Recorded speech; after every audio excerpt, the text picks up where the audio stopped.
I still remember the sharp snap of the folder when it closed. The CEO, Marcus Hale, leaned back in his leather chair, twirling a gold pen between his fingers like it was a weapon. The boardroom was silent except for the faint hum of the city below us. He slid a single sheet across the polished table. My termination papers. Ava, he said, my name dripping with mock sympathy. You'll be forgotten by Monday. His grin was wide, too wide, the kind of grin that wasn't happiness but cruelty disguised as charm. Some of the executives shifted in their seats. Others smirked. I could feel every eye on me as though waiting for me to break. I didn't. I picked up the pen, signed where the ink arrow pointed, and slid the paper back. My hand didn't shake. My voice didn't crack. Understood, sir. Marcus chuckled, pushing the papers into his folder as though he had won something monumental. He thought firing me was the end of my story. What he didn't realize was that it was the end of his. I had been with Hale Systems for 12 years. I started as a junior developer, fresh out of grad school, hungry to prove myself. Back then, Marcus was already CEO, a man who thrived on control, praise, and fear. He had an uncanny ability to make people feel both small and replaceable. But I wasn't like the others. I didn't need applause or titles. What I needed was the work. The challenge of building something secure, something airtight in a world where every company was one breach away from ruin. Over time, I became the architect of our crown jewel, the Helios platform, a $500 million system running logistics, finance, and compliance across dozens of global corporations. It wasn't just code. It was a fortress. And I was the only one who understood every lock, every gate, every encrypted door buried deep in its veins. Of course, Marcus never saw it that way. In his eyes, I was just another employee. Replaceable, disposable. He liked to call people cogs in the machine. What he didn't know was that I had quietly built myself into the keystone holding up his empire. Remove me and the machine would grind to a halt. The day he fired me, I kept my silence. I gathered my things, the small potted plant by my desk, a stack of notebooks filled with sketches and algorithms, and walked out without a single word. But inside, something had snapped. It wasn't sadness. It was clarity. 12 years of late nights, missed holidays, and sleepless weekends had taught me one truth. Power doesn't belong to the one with the biggest office. Power belongs to the one who understands the foundation, the fine print, the language no one else bothers to learn. And Marcus had just thrown that person away. The weekend was a blur. I spent Saturday at my kitchen table, the termination papers spread out like evidence of a crime. I could still hear Marcus's voice echoing. You'll be forgotten by Monday. Forgotten. The word tasted bitter, because for years I had been invisible, quietly fixing disasters before they ever reached his desk, patching vulnerabilities no one else could see, writing lines of code that kept our clients' data safe and untouchable.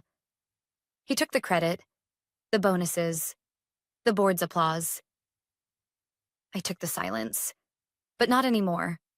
I opened my laptop, logged into my private server, and reviewed the architecture of Helios. Every lock, every sequence, every key. My code wasn't just functional. It was alive, layered with encryption that only I could reset. Without me, it would keep running for a short time. But eventually, like a clock without a winding key, it would stop.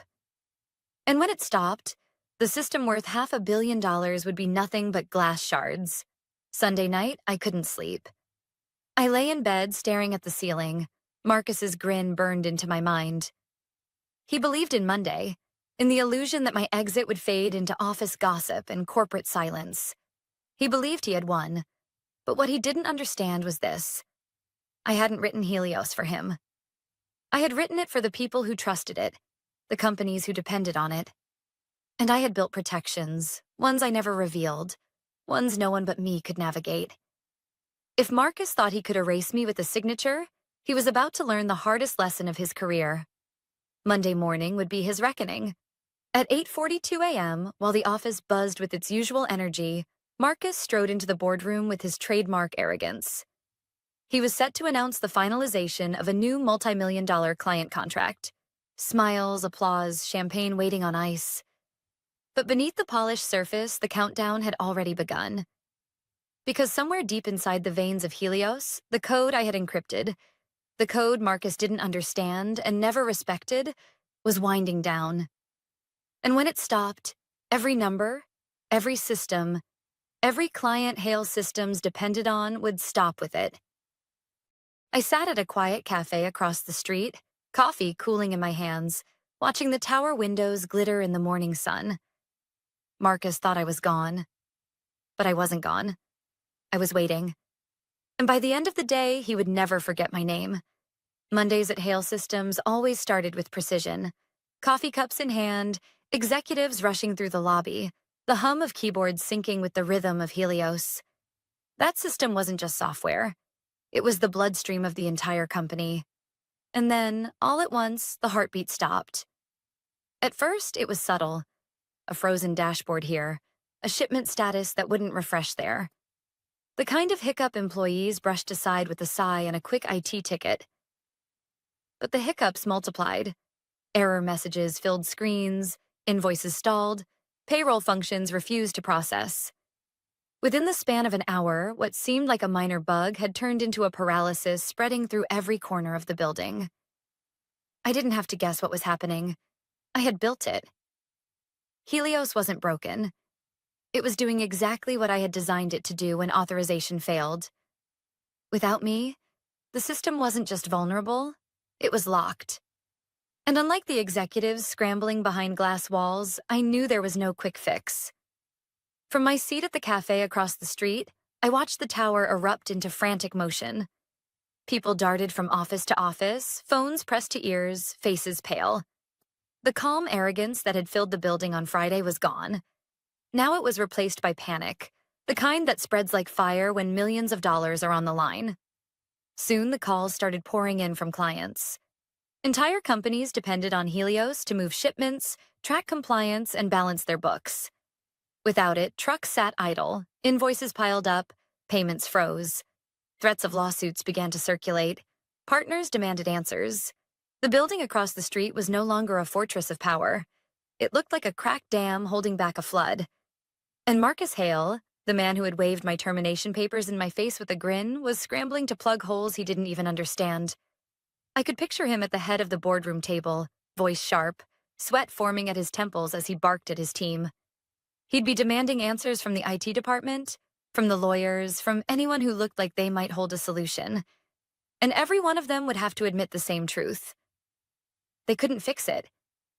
Because the system didn't recognize them. It recognized me. The first calls to my phone came quickly. I ignored them. Then came the second wave, from assistants, executives, even Marcus himself. His name flashed across my screen, again and again, until finally the phone sat in silence. I didn't answer once. Across the street, the storm grew heavier. By midday, the media had caught scent of the disaster. Industry blogs buzzed with speculation. A financial network ran a breaking segment, cameras zooming in on the Hale Systems logo while analysts dissected the stock price slipping downward. The empire Marcus had built on reputation and intimidation was cracking in real time. My former colleagues began reaching out, desperate, confused. One of them sent a short message. "We're locked out of everything. Marcus looks ready to explode. What happened?" I stared at the words before typing back. "The system is working exactly as designed." Then I put my phone down. There was nothing more to say. Inside the tower, the panic must have reached a fever pitch. Marcus had always loved control, but this was a storm he couldn't command. He could yell, threaten, or throw money at consultants, but Helios didn't care about titles or power. It cared about the sequence of logic I had written. And without me, those doors would never open. By the time whispers started leaking beyond the building, the damage was already irreversible.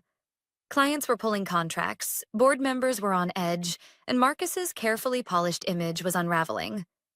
The man who had once looked untouchable now looked small, desperate, and trapped. Finally, a message arrived that I couldn't ignore. It wasn't from Marcus this time. It was from Richard Clark, the chairman of the board. His words were short, urgent, and formal. "Eva, we need to talk.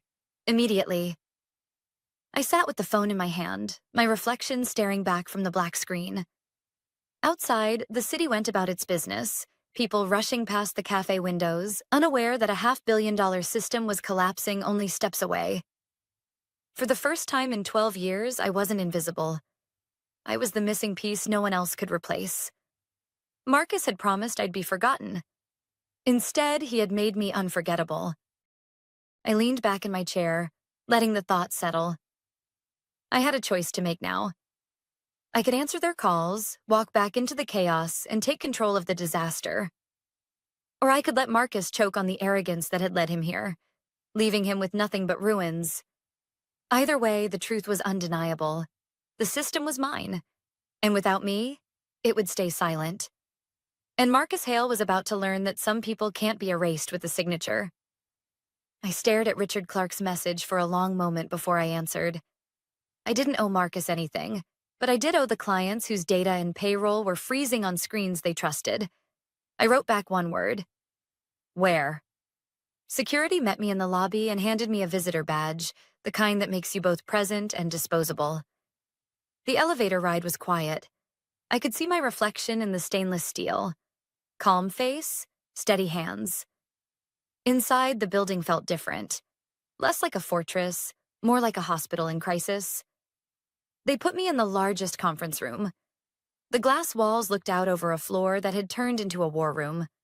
Laptops everywhere, tangled cords, whiteboards filled with acronyms that didn't mean anything to the people writing them. When Richard walked in, he didn't posture. He introduced the others, the general counsel, the CFO, the head of infrastructure, and last, Marcus. Jaw tight, eyes red from the kind of stress that can't be concealed by a tailored suit. "Eva," Richard said, taking a seat across from me. "Thank you for coming." Marcus didn't sit. "We need your passcodes and your keys, now." I didn't look at him. "You don't need my passcodes, you need my process." The general counsel folded her hands. "We need clarity. Did you intentionally cause this outage?" "No," I said. "Helios is a zero-trust system with a manual authorization window. The window closed after my termination, and your team revoked the only administrator who could reauthorize. It's locking exactly as documented." "Documented where?" Marcus snapped. I slid a printed packet across the table. "In the key management runbook you signed off on last quarter and never read." The first page was the email where I'd asked for a designated deputy and a rotation plan. The second was his one-line reply, "Not a priority." The head of infrastructure scanned the pages, then let out a breath he'd been holding. "She's right. The job requires a live rotation with the hardware token and the key shards stored in the HSM. None of our contractors have that authority." Marcus jabbed a finger at me. "So she's holding us hostage." I met his eyes. "Number you fired the only person who could turn the lights back on and then change the locks." Silence. Richard leaned forward. "What would it take to restore service?" I had thought about this on the walk from the elevator. Not revenge, not humiliation, just structure. Something this place had been allergic to. First, a temporary consulting agreement with scope, rate, and indemnification. I will work solely to restore client operations. Second, non-retaliation in writing and preserved whistleblower rights. Third, independent audit access to my documentation, and a second engineer assigned to shadow and learn. Your bus factor cannot be won again. Fourth, Marcus recuses himself from all remediation decisions. He doesn't speak to me, he doesn't route instructions through me, and he doesn't sign off on technical change. Marcus let out a short laugh. Absolutely not. The general counsel didn't laugh. Those are reasonable. We can paper this quickly. Richard's gaze stayed on me. Anything else? One more thing, I said. A written acknowledgement that I raised risks before my termination. Not for the press, for the record. Richard nodded slowly. Agreed. Marcus slapped his palm on the table. You can't reward insubordination. I kept my voice even. You can call it whatever you want. I call it preventing this from happening again. There was a brief clipped huddle without me. I watched through the glass as legal typed language and the CFO scrolled numbers. The head of infrastructure stood off to the side, eyes closed, as if bargaining with a god he didn't believe in. When Richard came back, the document was ready. The terms were as I'd stated, with one addition. I would restore critical services in phases, with legal and infrastructure present for every step. I read it line by line, then signed. No champagne. No handshakes. "Where's the token?" I asked. They led me to the operations room, a former conference space now buzzing like a control tower. Screens showed frozen cues, red alerts, a scatter of errors that would mean very little to most of the people staring at them. Someone had cleared a desk for me. My old workstation had already been wiped. A temporary machine sat waiting, fresh and unfamiliar. "Network is segmented," the infrastructure lead said, voice low. "We kept the core sealed to avoid making it worse." Good. I set my bag down, pulled out my notebook, and opened the laptop. "We're not touching production until we verify the integrity checks. I want a read-only snapshot of the ledger, the job scheduler state, and the key vault metadata. No writes. Then I'll initiate the reauthorization ceremony." Marcus had followed us in, hovering just outside the circle. "Just do it," he barked. "Every minute costs money." I didn't look up. "Step back, Marcus. You're not on the change plan." Richard's voice came from behind him. "Marcus, let the team work." A hardware case was placed beside me. Inside was the familiar weight of the token. My token. The one I had used 100 times in maintenance windows no one remembered. I connected it, entered the first sequence, and waited for the challenge phrase. It appeared. An innocuous line of text that told me the HSM was alive. My hands were steady. The room got very quiet. "Before we proceed," I said, "we're clear on the order. Payroll pipelines first, to stop downstream damage. Logistics queues next. Reporting last. No vanity dashboards. We prioritize what affects people and contracts." "Agreed," the CFO said immediately. I began the ceremony. The process wasn't glamorous. It was checklists and verification, cross-checks and second eyes on every screen. The head of infrastructure read back each step. Legal noted the timestamps, and I advanced one lock at a time. When the system asked for the second shard, I slid the case toward him. "Your turn," I said. "This doesn't live in one person anymore." He swallowed, performed the steps, and nodded. The HSM light flickered, then held steady. "Integrity holds," he said, barely above a whisper. I initiated the key rotation. A progress bar appeared. Slow, methodical, honest. In the glass, I could see Marcus pacing, arms crossed tight against a suit that suddenly fit too snugly. He hated that he wasn't in control. He hated that control didn't matter here. I tapped a final command and waited. If the audit logs had been corrupted, if any of the contractors had tried to brute force their way in, this is where it would show. The line blinked, then returned what I'd hoped to see. No unauthorized writes. "Queue unlock on my mark," I said. "Stand by on payroll." Eyes watched. Pens stilled. The hum of the room sharpened into a single point. I took a breath. Not for drama, but to steady the part of me that still remembered his grin and the paper I signed. Then I pressed enter. For a second after I pressed enter, nothing happened. Then the room exhaled at once. Payroll pipelines flickered from red to amber, then to the color everyone had been waiting for. Green. The console scrolled confirmations I knew by heart. Job scheduler awake. Ledger reconciled. Outbound files staging. Somewhere beyond these walls, paychecks that had been frozen started moving again. No one cheered. The relief felt too fragile to touch. "Next phase," I said, keeping my voice level. "Logistics queues. We roll back the last patch your contractors pushed and rehydrate from the read-only snapshot. No rights until the reconciliation report clears. The head of infrastructure nodded and mirrored my commands. A stubborn error popped on his screen. An orphaned dependency I'd warned about months ago. I slid my chair beside him. It's the warehouse adapter. They hard-coded an endpoint to a test tenant. He swallowed.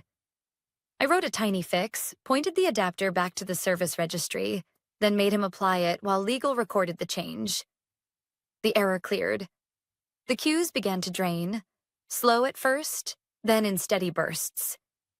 Behind us, Marcus paced like a caged animal. He'd brought a PR manager at some point. Immaculate suit, tablet in hand, eyes scanning for a narrative. We need a statement. The PR manager whispered toward Marcus, not toward me. We should say a third-party vendor misconfigured. No, I said without turning. You tell the truth. There was a governance failure. Key rotation wasn't maintained. There will be a full incident report with remediation steps and external audit. Marcus bristled. This is not your show. Richard stepped between us with the kind of calm that silences a room. It's not a show at all. It's operations. Do what she says. The system asked for the final confirmation to reopen routing. I leaned back and let the infrastructure lead do it. He hesitated, looked at me, then clicked. On the wall, shipment statuses began to refresh. I pictured trucks in real depots, drivers checking tablets, dispatchers restarting their day. It helped to keep the people in mind. Systems are abstractions until someone misses a payment or loses a job. The CFO's phone lit up with messages. He listened, nodded, then looked at me. Payroll cleared at 3 clients. First confirmation's in. His voice wavered on the last word. Good, I said. We're not done. I opened my notebook and drew 3 boxes. Aftercare, I said, underlining the word. 1. Rotate all secrets and retire the break glass accounts. 2. Designate a deputy and document a live drill. 3. Publish a client-facing timeline with facts, not spin. Your reputation will survive honesty. It will not survive denial. The general counsel spoke carefully. We'll need your notes for the record. You'll get them, I said. And the non-retaliation letter you sent me earlier gets countersigned. The HR inquiry is rescinded in writing, archived, and attached to the incident record. Her jaw tightened. Then she nodded. Understood. While the room stabilized, my phone buzzed again. A colleague from my old team. Saw payroll hit. Thank you, another. From a client manager I liked because he never shouted even when things were on fire. We told the plant supervisors funds are on the way. I stared at that one. I could see the supervisors as clearly as if they were in the room. Hands on hips, radios crackling, doing math in their heads about who would be able to fill gas tanks and who would not. That was why I'd come back. Not for Marcus. The PR manager cleared his throat. We'll draft a line crediting the engineering team. He hovered on the word crediting, like it was a gift to hand out. Leave my name out of it, I said. This isn't about a hero. It's about fixing the bus factor you built and the process you ignored. Marcus scoffed. Spare us the lectures. I faced him. You fired the only administrator with the shard and the token, rejected a deputy plan in writing, and treated critical runbooks as optional reading. Lectures aren't your problem. Consequences are. He went quiet. The room heard it. We moved through the checklists until the dashboards were boring again. Boring is the goal. The wall of alarms shrank to a handful of expected warnings.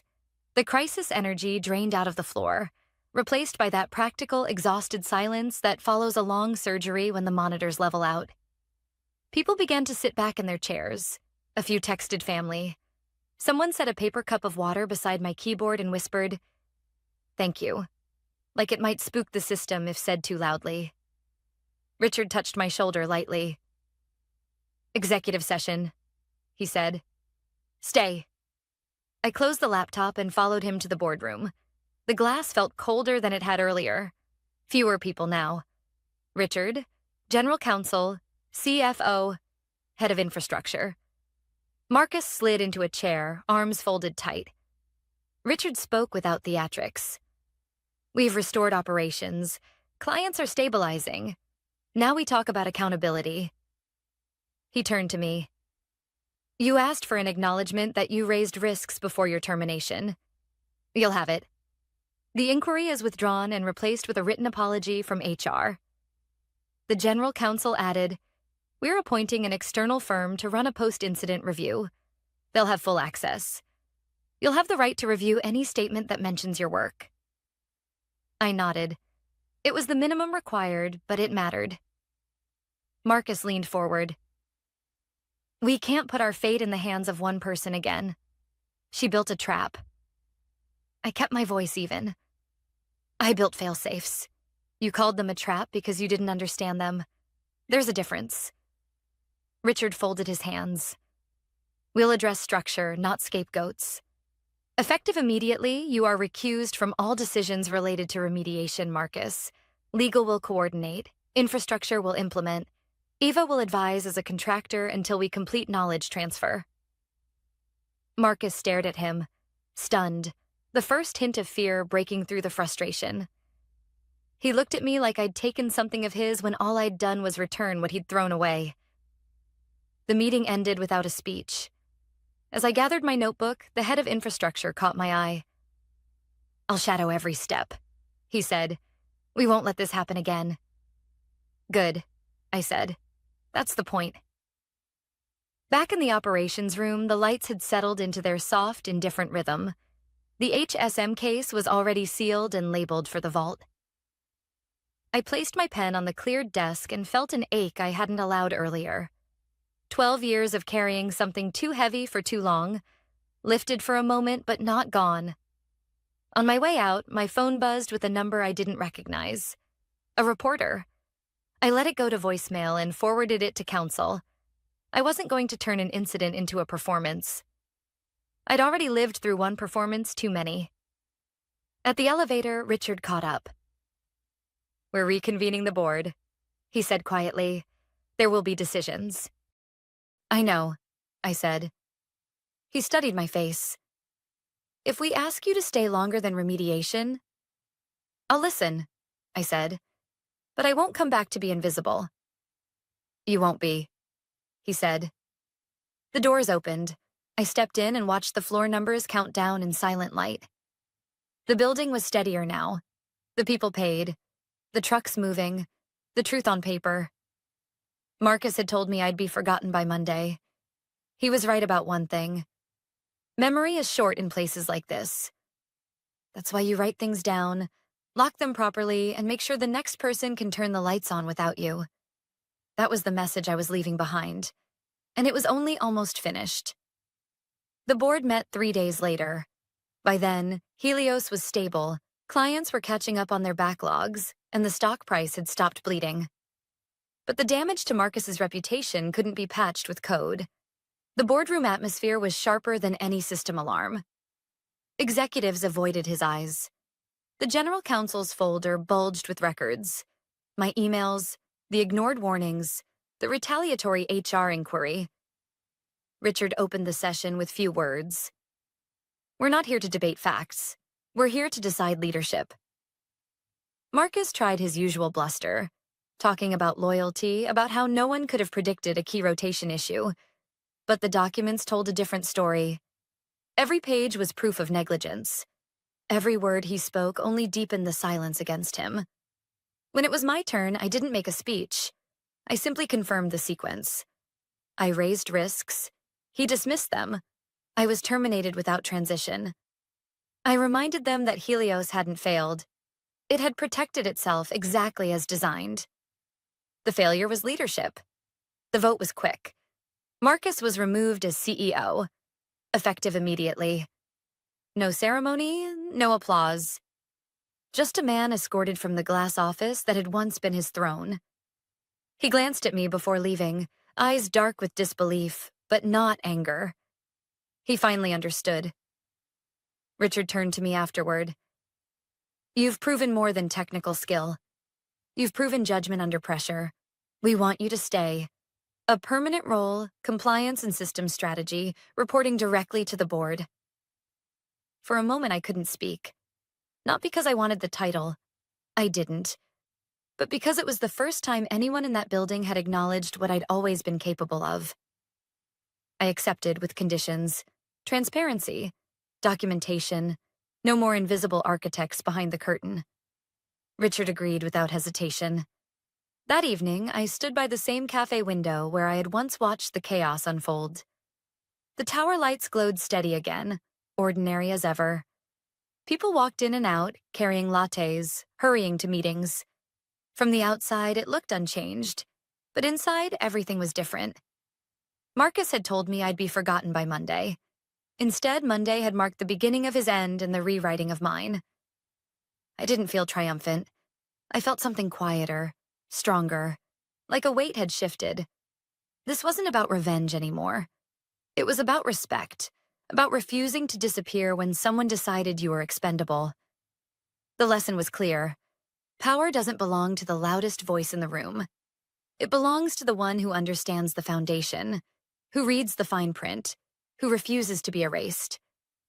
And I would never be invisible again.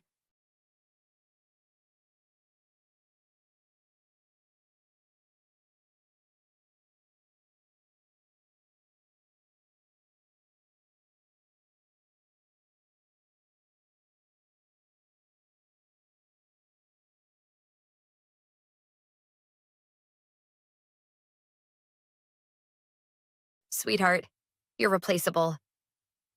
That's what the new CEO said to me the day he signed my termination papers. He leaned back in the leather chair like a man who thought arrogance was a strategy. His suit too crisp, his grin too rehearsed.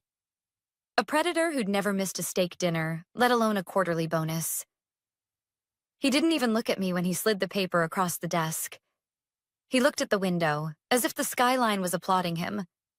I didn't say a word. Not when he smirked. Not when he said I should be grateful for the severance. And certainly not when he dismissed 15 years of sweat, loyalty, and results with a flick of his pen. He thought silence meant surrender. What he didn't understand was that silence sometimes means calculation. 10 minutes later, HR had me in a glass box, shoving a packet toward me like it was a birthday card. Severance numbers printed in polite black ink. Security waiting just outside the door, the same way they wait for a thief. My badge blinked red before I'd even signed the last page. They handed me a tote bag with the company logo, like that made it a clean goodbye. Like a piece of corporate swag could patch over the fact that they had just gutted their own lifeline with a lazy stroke of a pen. When I walked past my desk for the last time, my hand brushed against the spine of a worn leather folder. Edges curled, pages heavy with notes.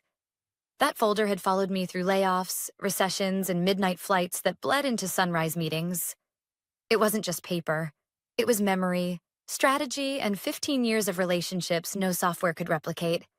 Every page was inked with something a CRM system could never understand. Trust.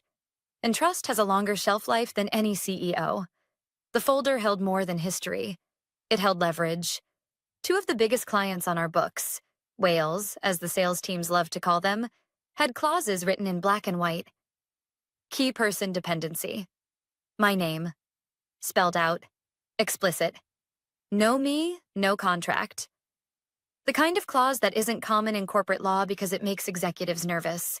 But my clients had insisted. They didn't buy a logo. They bought me. The new CEO didn't know that. Or worse, he didn't care. He thought everyone was a number on a spreadsheet. Replaceable, scalable, interchangeable.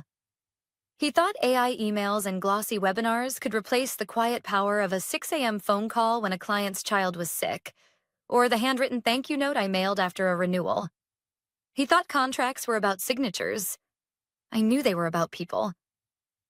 On my monitor, taped to the corner, was a sticky note that had lived there for years.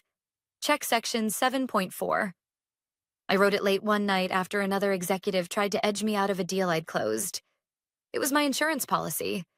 My quiet little grenade tucked into the fine print. That clause was going to matter. A lot more than they realized. I smiled when I saw it. Not the smile you give a friend, but the smile you give when you know the story isn't over.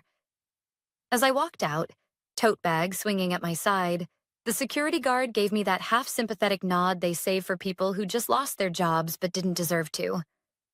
My heels echoed against the tile. Sharp, steady. I didn't look back, because I didn't need to. My mind was already in the future, calculating the bleed they had just set in motion. And there would be a bleed. I counted it out in my head like drum beats. 2 weeks until Client A's renewal. 3 until Client B's quarterly review. Each one anchored to my name. Each one wired directly into that old leather folder they thought was replaceable. Here's the thing about arrogance. It blinds people to the obvious. The CEO thought he'd cut out dead weight. What he'd actually done was light a fuse. By the time my tote bag hit the passenger seat of my car, I already knew how this was going to play out. 2 weeks wasn't long, but in corporate terms, it was an eternity. Plenty of time for cracks to widen into fractures. As the skyline shrank in my rearview mirror, I felt something unexpected. Not fear, not anger. Peace, cold, clean peace.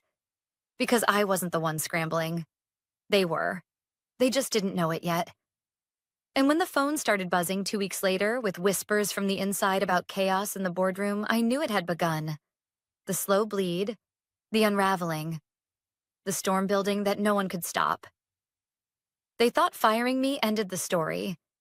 It was just the prologue. The first whisper came from a friend still inside. 2 weeks hadn't even passed when my phone lit up with a number I knew by heart. She didn't waste time with pleasantries. Kira, Client A just sent their termination notice. Legal's panicking. Her voice was hushed, like she was calling from a closet. I didn't answer right away. I let the silence sit, long enough that she finally added, "It's because of you, isn't it?" I didn't confirm. I didn't have to. She knew. Client A's contract was worth more in annual revenue than half of the CEO's pet projects combined. I'd spent years weaving that relationship brick by brick. Midnight dinners, early morning calls, last-minute flights to patch over problems before they grew teeth. And now, it was gone with a single email. Per Section 7.4, due to the Key Person Dependency Clause, we are terminating effective immediately. That line was the legal equivalent of a grenade pin. I laughed when I read it. Not from joy, not from spite, but from the absurdity.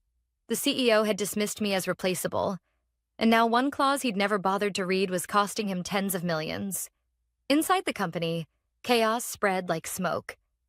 My friend in operations described it perfectly. It's like watching a kitchen catch fire while the head chef insists it's just the oven running hot. The new CEO tried to calm the board with buzzwords. Transition pains, expected churn, strategic pivot. But numbers don't bend to buzzwords. Revenue bleeding out isn't a pivot, it's a wound. Client B was next.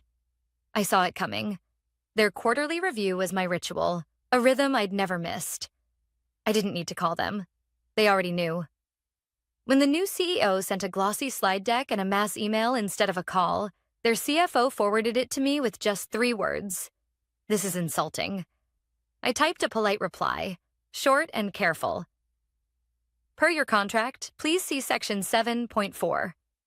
That was all I needed to say.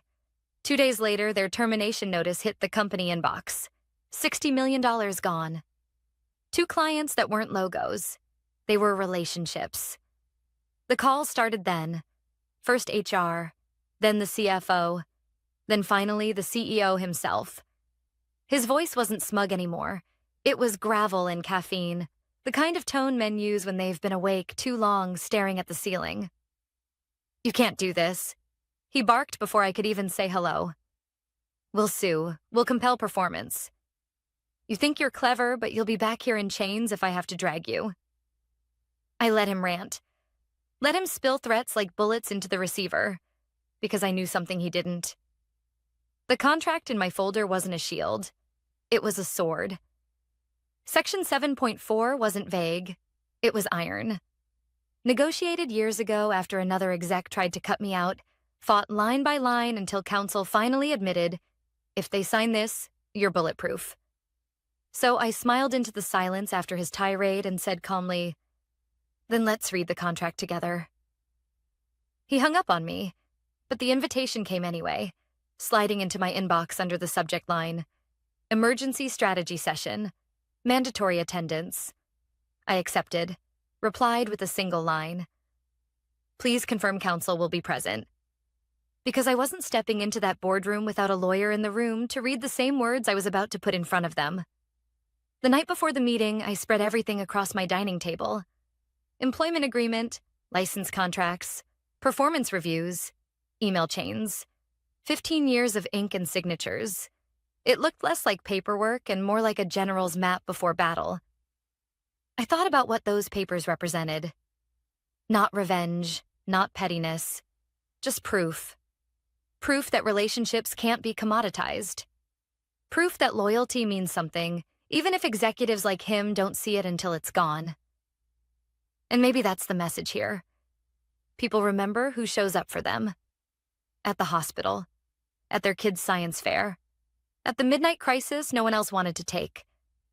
That's why the clients walked. Not because of a clause, but because they knew I was the one in their corner. You can't outsource that. You can't automate it. And you sure as hell can't replace it. When I finally closed the folder, I felt that same clean peace again. No adrenaline spike, no shaking hands. Just certainty.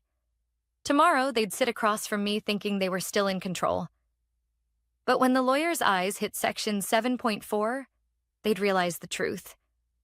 They hadn't fired me. They'd handed me the detonator. The boardroom was colder than I remembered. Maybe it was the HVAC, set low on purpose. Or maybe it was the tension hanging in the air. When I stepped through the glass doors, every eye shifted toward me. The CEO sat at the head of the table, jaw tight, coffee in a paper cup instead of his polished stainless tumbler. A small detail, but telling. Men like him don't switch habits unless sleep has stopped coming. The VP of sales was there too, the same one who'd grinned when I was walked out. He leaned back in his chair like this was theater, and I was the entertainment. HR sat rigid near the corner, flipping through papers they didn't need to flip. And next to the CEO sat the company's general counsel, glasses low on his nose, pen tapping a steady rhythm against the table. I carried only two things: a slim leather folio with 3 copies of my employment agreement and a separate folder marked in bold black ink, Key Person Contracts. I took the seat they'd left at the far end of the table, my heels clicking against tile, tote bag set down gently at my side. Calm, silent. The kind of silence that makes other people nervous. The CEO started with bluster. "Kira, let's not waste time. You've already cost this company 2 major clients. That's breach of duty. Our position is simple. You return to assist with transitions, or we'll pursue legal remedies. We won't hesitate to compel performance." He said, compel performance like it was a threat carved in stone. I didn't argue. I didn't interrupt. I just unzipped the folio slowly, the sound loud in the still room, and slid 1 copy of my employment agreement toward him, 1 toward counsel, and 1 toward HR. "Then let's read it together," I said, my voice even, steady. The VP smirked, whispering something under his breath. The CEO ignored him, flipping pages with the impatience of someone who expected to win by volume. Counsel, however, slowed down almost immediately. His eyes moved quickly at first, then slowed, lips pressing tighter as he reached section 7.4. That's where I had placed a yellow sticky flag. Counsel stopped tapping his pen. Read the line again. And again. His lips moved silently, tracing the words as if to confirm he hadn't misread them. Section 7.4. Upon termination without cause, any client designated as key person dependent shall have the right to terminate immediately, with all restrictions on employee solicitation or competition dissolved.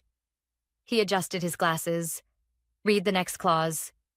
Any attempt to compel post-termination performance shall trigger a mandatory buyout equal to 2.5 times the trailing 12-month revenue of key person contracts. His pen fell silent. He looked up at me, then at the CEO, and said nothing. Sometimes silence is the loudest verdict in the room. The VP scoffed. Generous language, no way that holds up. I turned my head slowly toward him. It's not generous, it's signed. And then I reached into the separate folder and slid out 3 stapled packets. Contracts for Client A, Client B, and Client C, each one with my name highlighted in bold under Key Person Dependency. The sound of paper sliding across the polished table was almost theatrical. Counsel picked one up, scanned it, and let out the faintest exhale. These are enforceable. His tone was low but final. The CEO leaned back, shoulders tightening as if he could physically distance himself from the words on the page. We never agreed to. You did, I said. Calm, measured. You agreed when you signed my renewal 3 years ago. The same renewal you never read because you were too busy rushing to the golf course. Counsel approved it, HR filed it, and now it's binding. HR shuffled their papers again, but this time not to stall, to hide the flush creeping up their neck. I let the silence stretch, forcing them to sit with it. This isn't about me refusing to help, I added finally. It's about the fact that you can't compel what you don't own. Those clients didn't sign with your logo. They signed with me. You thought I was replaceable. They disagreed.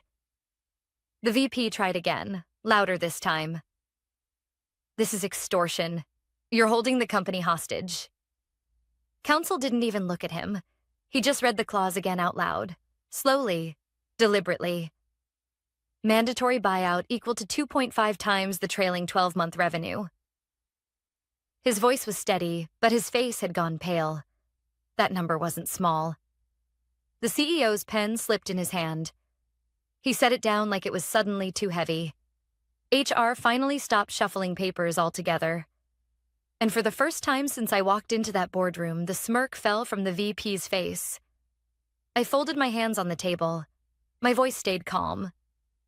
This is arithmetic, not emotion. You fired me without cause. You broke trust with the clients. Now the contract does what it was designed to do. Protect the relationships I built.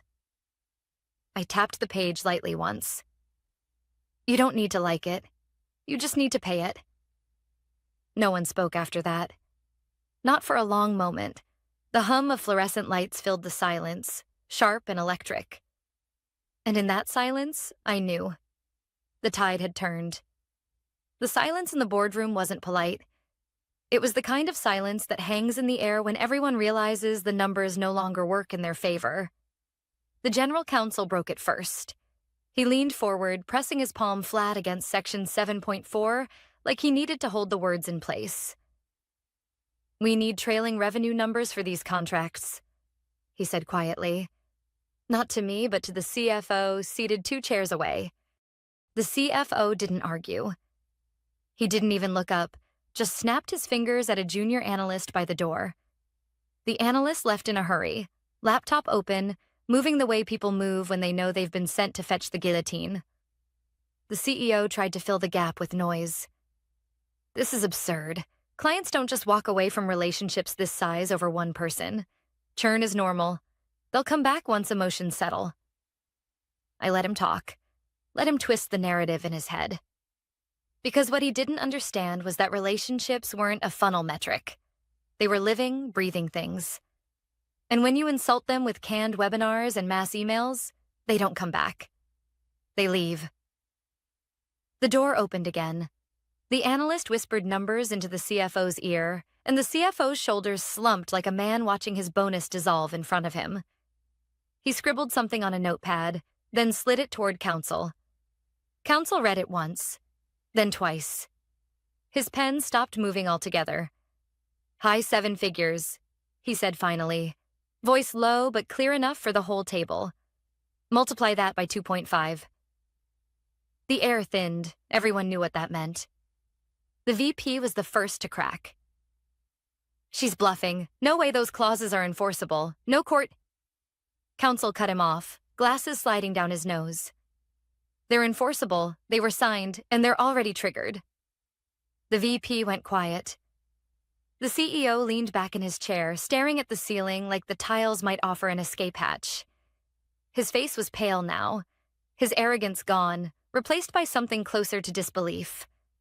And then I spoke, calm, deliberate. You call it absurd. I call it arithmetic. Client A walked, client B walked. That's $60 million in annual revenue already gone. Add the buyout, and you're looking at damages no pep talk can erase. I paused, letting the numbers settle over them like weight. But that's not the only arithmetic at play. You've used my materials since my termination.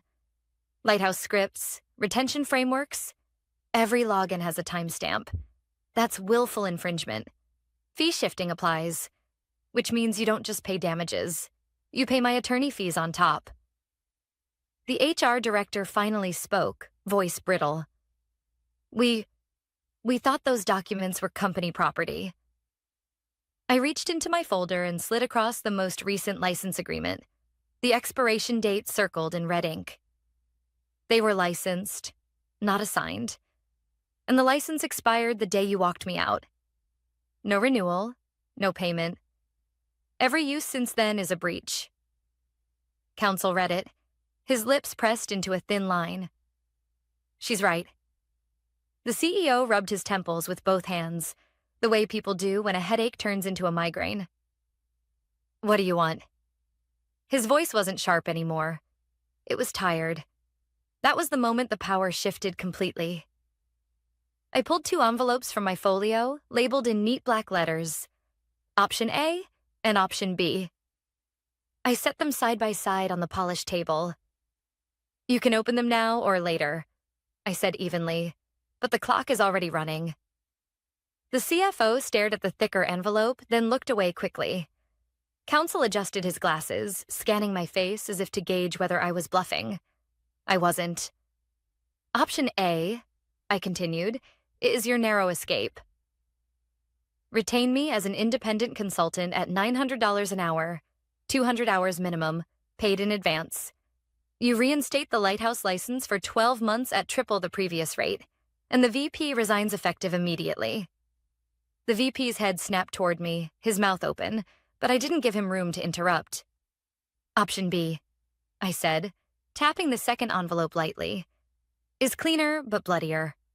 I decline. I join your competitor, who already has my 3 whales signed and sealed. You wire the buyout amount plus infringement damages by Friday at 5 p.m. No extensions, no negotiations. The VP tried again, louder this time. This is extortion. I tilted my head, meeting his eyes with the calm patience of someone watching a child throw a tantrum. Then I turned back to counsel. Is it extortion when it's written in the contract you approved? Counsel didn't look at the VP, didn't look at me.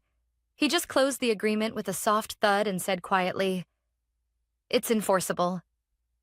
The room sagged under the weight of those 2 words. I sat back, folding my hands loosely in my lap. No gloating, no dramatics, just arithmetic. Because revenge isn't always loud. Sometimes it's paper, signatures, and numbers written in ink dark enough to bleed through. And they had just realized the bill was coming due. No one touched the envelopes. Counsel asked for 10 minutes. We all stood. I stepped into the hallway where the air smelled faintly of disinfectant and burnt coffee. Through the glass, I could see the CEO leaning over counsel's shoulder, while the CFO punched numbers into a calculator that looked too small for the size of the mistake. When they called me back in, the CEO tried for neutral. Option A with modifications, he said. Rate reduced, no advance, and no mention of... His eyes flicked to the VP. Personnel changes. I shook my head once. No. He exhaled through his nose. Then option B is impossible by Friday. Treasury cycles. You can escrow by noon and wire by deadline, I said. Your bank knows how. Counsel didn't argue. He knew I was right. He only asked, Are your clients actually signed with the competitor? I slid a sheet across the table. 3 letters, each on the competitor's letterhead, each naming me as key person. Not bravado. Paper. Counsel's face changed the way horizons change when a storm arrives. He leaned toward the CEO and whispered, barely audible, "Oh my God." That was the first honest thing anyone had said all day. The VP tried a different angle. "You realize how this makes you look in the market? Not a team player. Burning bridges." I didn't take the bait. "I didn't set the fire," I said. "You did when you told the clients they'd get a webinar instead of a call." Silence again. The kind that makes the hum of the lights sound like a wire about to snap. 48 hours, the CEO said finally, voice thin. "We'll decide." "You have 24, I answered. "The clock is not your asset anymore." I left the building the same way I'd left 2 weeks earlier. Heels steady, toed at my side, eyes forward. At home, I laid everything out again. Contracts, licenses, access logs. Not because I doubted the case, because order calms the mind. I brewed tea.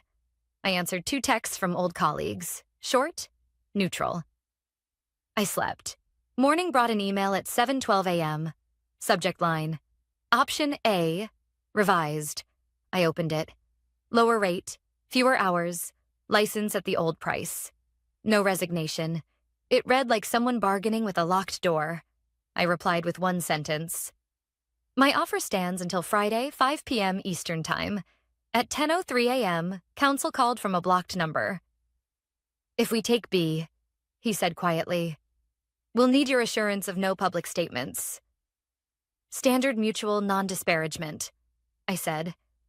"And a release of claims. You'll want one too." "We will," he said. Pause. "Your access logs, where did you get them?" "I set alerts on shared folders that contained my license materials," I said. "They pinged after I was terminated.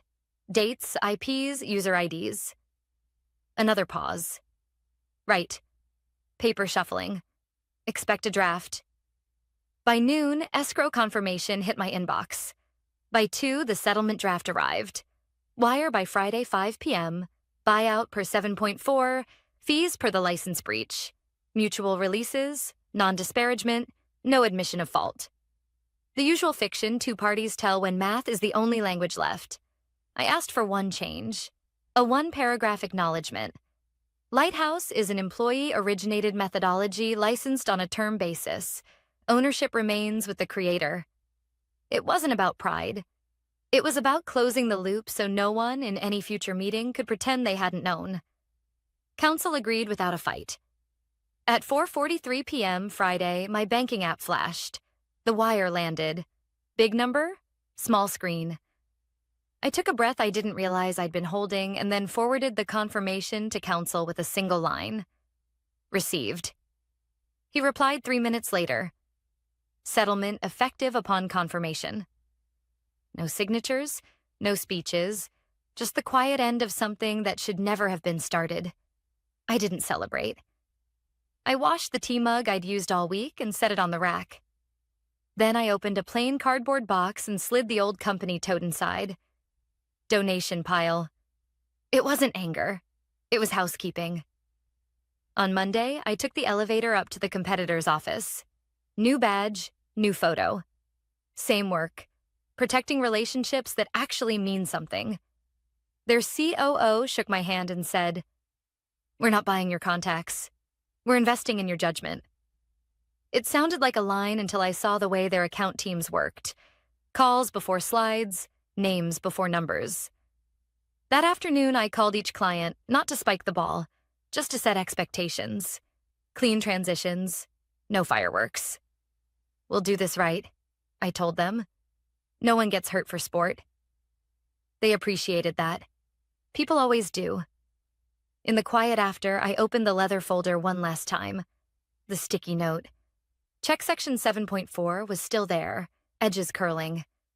I peeled it off and stuck it to the inside cover of a fresh notebook. Not as a trophy, as a reminder. Read closely, fight early, write it down. A friend from the old place texted later. They're blaming the economy. I typed and deleted a dozen replies before I settled on the only true one. They confuse tools with trust. Here's the part I hope someone hears. People aren't head count. They're the moat. You don't keep clients because your logo is big. You keep them because you showed up when their life was messy and their calendar was full and your help wasn't convenient. You keep them because you told the truth, early and often, even when lawyers winced. Contracts matter. So do casseroles and hospital visits and remembering a kid's name. One without the other is just a transaction. The other without one is just hope. Together, they're a bond. As the sun slid down the glass of the opposite tower, an email pinged from the competitor's CFO. Welcome aboard. Your calendar is full. Your runway is clear. I smiled at the phrasing. Full. Clear. Two words that rarely travel together. I closed the folder, slid it into the drawer. The story wasn't revenge anymore.